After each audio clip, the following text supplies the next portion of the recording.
Di video saya kali ini, saya akan membuat salah satu kue tradisional namanya kue cantik manis atau dengan kata lain kue nona manis. Nah, teman-teman bisa lihat teksturnya itu kenyal-kenyal dan lembut.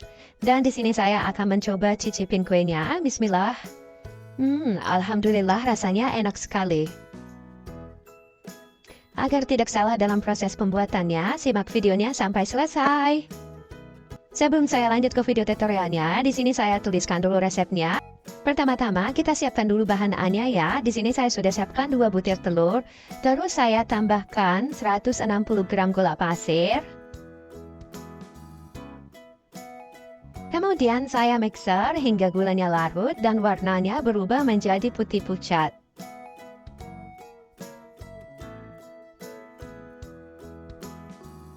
Jika gulanya sudah larut, selanjutnya saya tambahkan tepung terigu.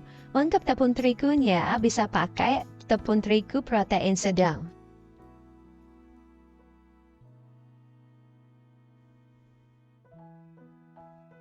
Lalu saya tambahkan santannya. Untuk santannya saya masukkan bertahap aja untuk menghindari tepung yang bergerindil.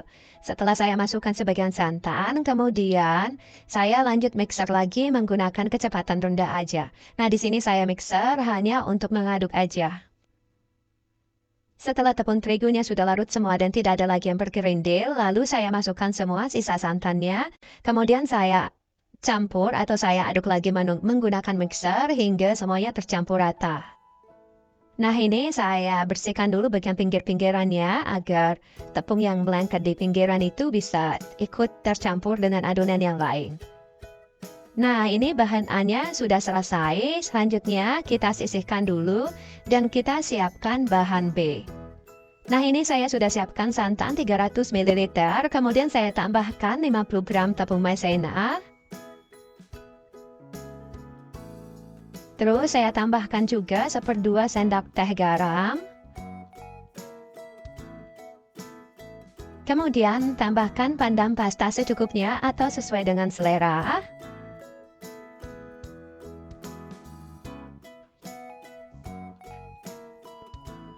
Selanjutnya saya aduk menggunakan whisker hingga semuanya tercampur rata.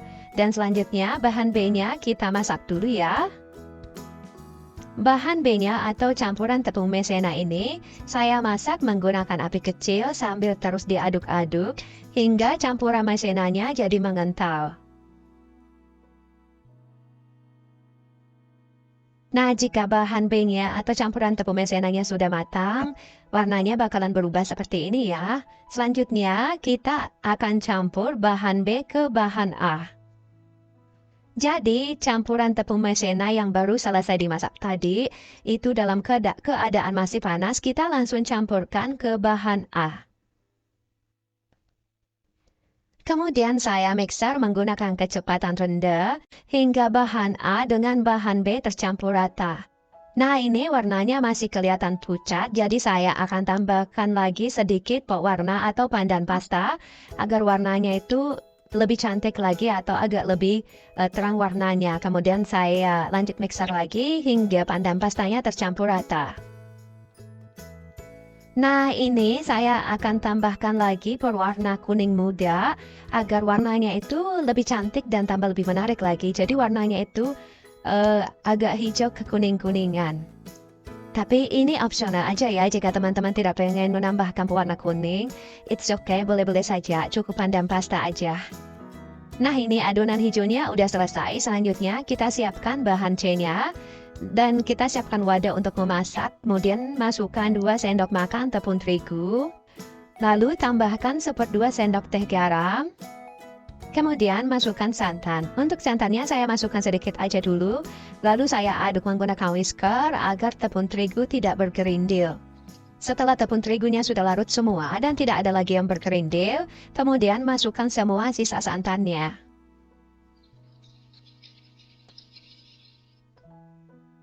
Selanjutnya kita akan masak bahan C-nya.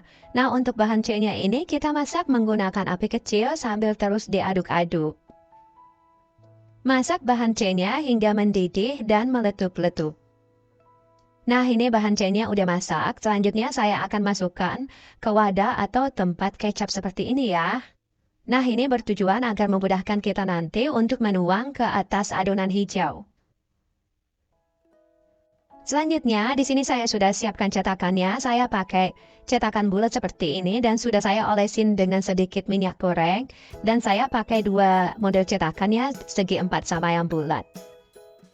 Untuk cara pengisiannya, kita bisa pakai sendok sayur baru kita tuang ke cetakan atau kita bisa pakai gelas takar baru kita tuang ke cetakannya. Jadi menurut saya sih lebih gampang pakai gelas takar ya, lebih mudah dan lebih cepat. Nah, setelah adonan hijau kita sudah ngisi ke cetakan, selanjutnya kita tambahkan atasnya bahan C. Nah, seperti ini cara ngisinya ya. Tadi saya pakai tempat kecap. Nah, ini cetakannya sudah selesai semua saya isi. Selanjutnya, kue cantik manisnya sudah siap untuk dikukus. Di sini saya sudah siapkan kukusan.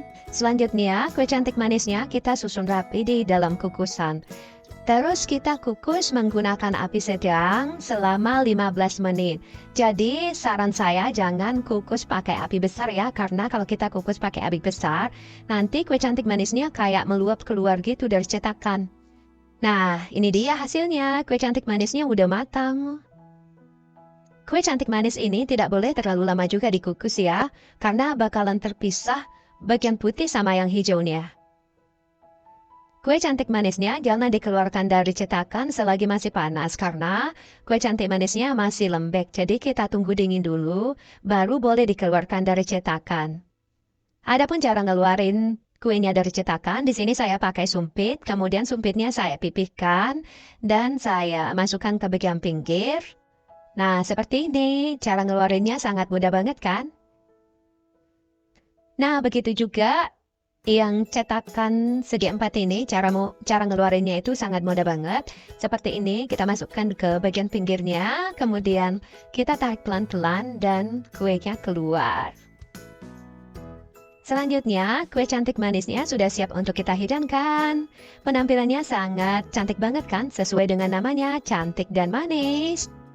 Oh iya, untuk di daerah saya, kue ini namanya cantik manis ya, tapi kalau di daerah lain namanya nona manis. Jika kue cantik manisnya pengen dikemas, lebih baik pakai yang model segi 4 karena bentuknya itu lebih bagus atau lebih cocok dengan mika yang ukuran paling kecil seperti ini. Nah, seperti ini kalau umpamanya kita mau kemas satu-satu kan, jadi penampilannya tuh malah lebih menarik dan kelihatan lebih bersih. Seperti ini, cantik kan? Nah, itu tadi cara membuat kue cantik manis atau kue nona manis. Cara membuatnya sangat mudah dan simpel banget kan? Terima kasih sudah nonton video ini sampai selesai. Jangan lupa untuk selalu bersyukur.